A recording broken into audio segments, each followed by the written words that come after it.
in the last 48 hours, who among you, and this is an exercise that will involve some physical movement, ano? I just want to raise your hand if you've done any banking, GCash, Maya, na... Okay, anybody who had online transactions in the past 48 hours? Oh. Okay, if you tried to bank with the red bank and you were trying to transfer to your blue bank, unfortunately, that may not have happened at all. But that shows to you what trust looks like, diba? Right now, you had this notion that I would want to buy something. You go to Lazada, you go to Shopee. You find your item. It's being sold by a company called WJ2FB, and yet you buy from them. So parang may implicit trust, di ba? Huh?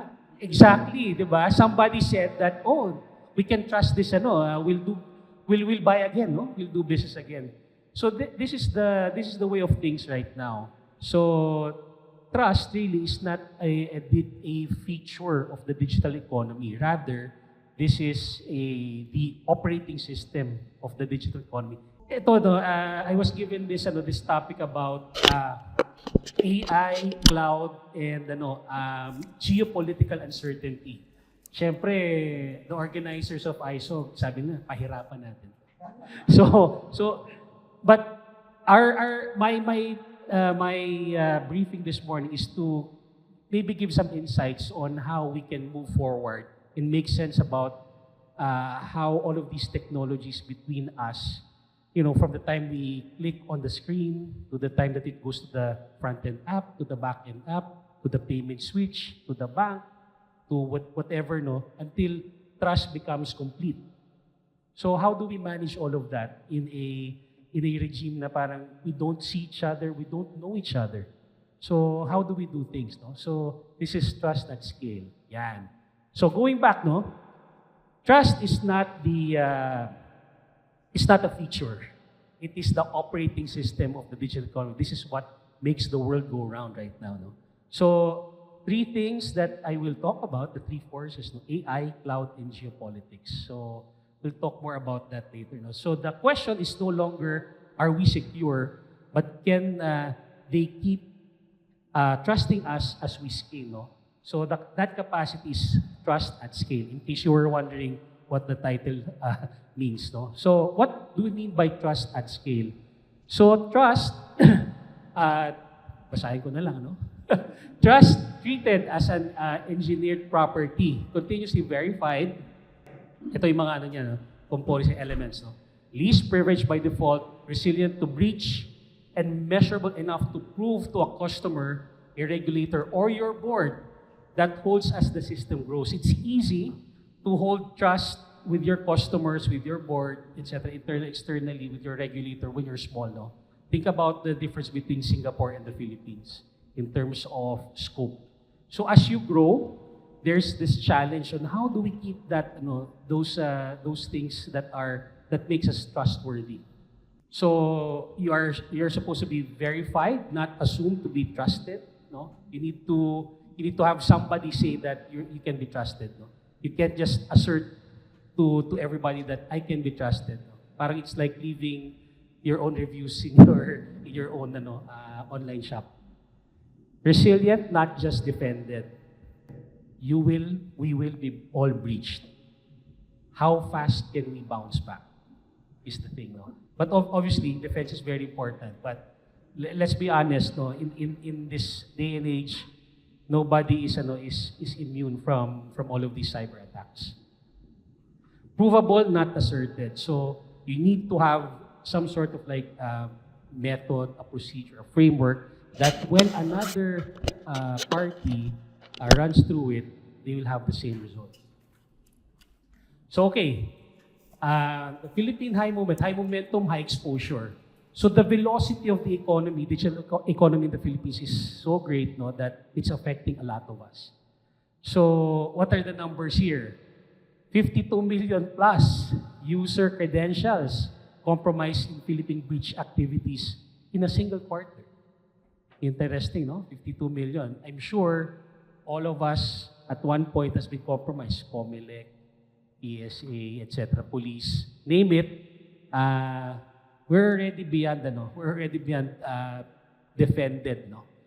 We are already compromised. Our data, personal data even are compromised. So yun, no? So there's already a trust deficit out there. Marami, no? Roughly in 10 Philippines report having been targeted by a scam.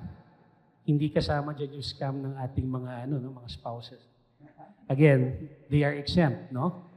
Brothers, they are covered by contract. So, I tried to report it sa NBI, pero sabi na, boss, hindi pwede, hindi yan scam. So, every month, pay their credit card bills, please. Okay, citizens are the front line, no? So, social media, diretso na, when somebody shows something in TikTok, etc., no? What do we say? HM? So, it's direct already to the consumer, no? And then, if you're not yet there, I would tell you this: cyber risk in particular is now a board issue. So a lot of people, no, young, old, experienced, and then yung favorite word ko, hindi ako techie. Even those non-techie board members are already, aware about this. So you can now more or less socialize, things with your board. Industrial deception at machine speed. Ito, magagandang numbers to. 100% of organizations now are touched by a supply chain related breach. At one point in time, and we will go to some of the things that matter, like for example, risk concentration, because most of us here in this room subscribe, probably we're not more than 10 big companies, no. Pagpalaya natin itago na natin sa acronym na FAANG. So, yon. And then one of the things that we're observing is that there's a lot of attacks in terms of the healthcare sector, just because healthcare has become is a widening sector because of the aging population, the awareness of the younger generations for health and wellness. So the shift here is the attacks are now automated and personalized. Ransomware is fragmenting into many small ransomware as a service crews, no? So very personalized na. So don't think that that if you receive an email, parang friends ko yata ito, no? Because they're becoming more and they know more about you. We've even found out spear phishing attacks that use terms of endearment. So parang it's as if they're your long lost friend. So punta naman tayo sa third force or second force ba yan. So geopolitical uncertainty. So maritime tensions have become a cyber risk as well. If you think that the geopolitical happening in the South China Sea or the West Philippine Seas is not related to cybersecurity, it is. Kasi marami na tayong mga friends, no, from the other side of that sea are pre-positioning themselves. We're seeing a lot of activity. They're now in the military, they're now in government. The ICT has a lot of detections in a single day. So it's already there. It's happening, no. So strategic data theft. If you are a gun owner, our friends from China already know that you are a gun owner, so they will probably knock on your door first before anybody else. So they know who is, for example, in the police, has military training, etc. So all of these things come together, and is not probably as a result, no, but also comes hand in hand with our tensions with the Chinese government. Chinese government and not the Chinese people. CCP. So, okay, ito naman, the third force, no? AI. AI on everything. Slap AI on everything, no? Para tumaas yung stocks natin. So, AI is a dual purpose tool like any other tool, no? So, it is a weapon. It could be used offensively. It could be used as a shield defensively. So, but then again, if you use AI, you introduce another attack surface. No? What is an attack surface? It is another window into gaining access into your organization. So it's like, there's a wall here, I'm going to construct another door. So that is another access point into and outside of your organization. That is where data flows in and probably goes out. So we need to really know more about what we're, number one, ingesting, and number two, what is going out. In our experience, those are, AI is a black box. No? So nobody knows what's happening really there. Okay, trust boundary, it has left the building. No? So, maraming yan, because of the advent of cloud, etc. No? So, we are no longer in a place where, it's location-based. I remember, for the younger generation here, you probably don't know this, but back in the day, when you say work, it was a place, no, to go to. Right now, work is just something that you do anywhere, right? So now there are no boundaries. I tell you that it's the perimeter is dissolved. Back in the day, si Abet, nung bata pa siya, we were just playing around with firewalls, no? Firewalls and antivirus, then that's it. Tapos meron ng bagong mga concepts ngayon. So ngayon we're talking about merong mga debates about sovereignty, residency. Why is that, no? So some people actually default back to location. Hindi, dapat ang data center natin nasa Quezon City or nasa Cebu. Bakit sa Singapore? Let me disabuse you of that thought, no? Sovereignty is about control and ownership. Think about, for example, if you go to Washington, D.C. right now, there is a Philippine embassy. That may be located in Washington, D.C., but it is a sovereign soil of the Philippines. Think about that. So ganun. So, NPC, meron siyang extraterritorial power, no? Meaning to say, it can and it should protect Filipino data wherever it resides. So, we'll talk more about sovereignty, no?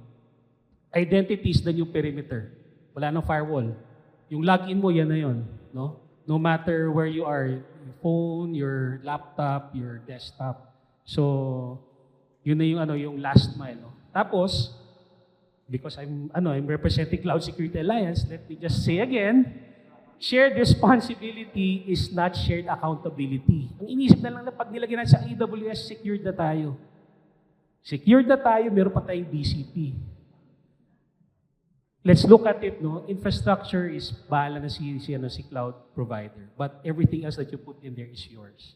So, let's, sabihin natin sa ating mga IT, let's not be lazy. Let's think about our risk, let's think about our data. Okay, now, anong reaction naman from the regulators? Trust is now being legislated.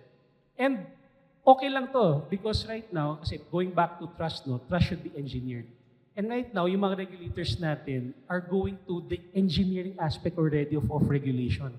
Take a look on this, itong mga yung National Cybersecurity Program, yung AFASA, which the banks are now going through, NPC AI guidance that was just issued. And then this June, OTP will be phased out by, we're not going to use SMS anymore. So these are the things that I think we're going on the right direction, pero yun na nga, it has to be legislated. Kasi nga, mga pasaway tayo lahat, no? We don't conform. So this is a good thing, no? Let's do first compliance and then build on that. Ayan. So balik tayo dun sa trust gap, no? So the old assumptions really don't scale. Trust by location, huwag na natin isipin yun, no? One-time login, then broad standing access, yung mga SSO na you just log in once and then you can go into every room, no? So it has to be just in time, di ba? It has to be vetted every time access is being is requested. So dito ko nasasabihin that I'm sure marami na kayong narinig nito, zero trust.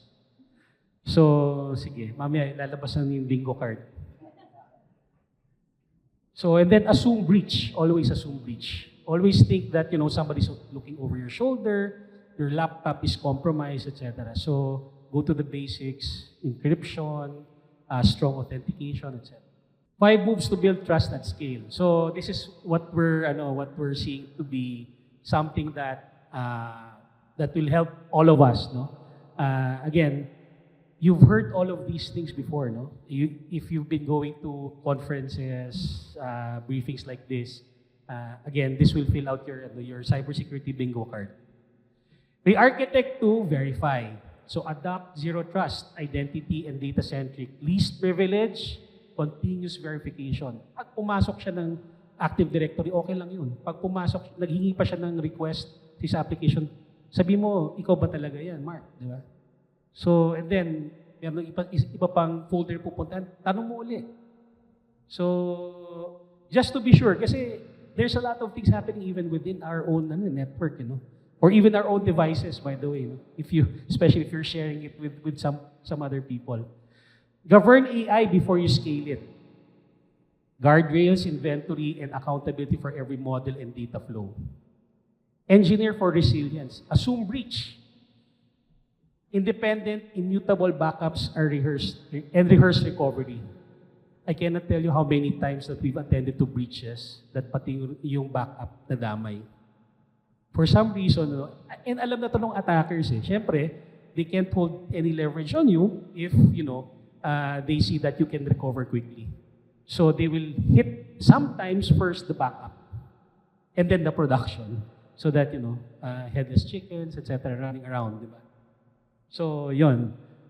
Make trust measurable. Okay, so this has to come to brass tacks, no? Like, you need to have some sort of metric that could be measured and then reported to the board, to your regulator, to your stakeholders. Things like, ano yung exposure natin today? No? How many tools out there access the web or the internet connected? Diba? Do we have MFA coverage? How many of those are covered by MFA? Everybody but the executives. Because they don't like it. Recovery time, did we rehearse it? Is there AI risk? I know a couple or so vendors, vendor partners we have today already give out, offers of free assessments. Maybe take advantage of that. Build the ecosystem. This is very important. In an interconnected environment, you could not talk about any process these days without mentioning 3 or more partners.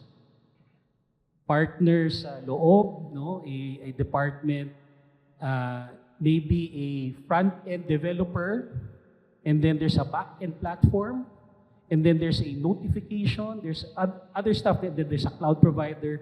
So it's all becoming more and more complex. So think about how to build that ecosystem and build trust among ourselves.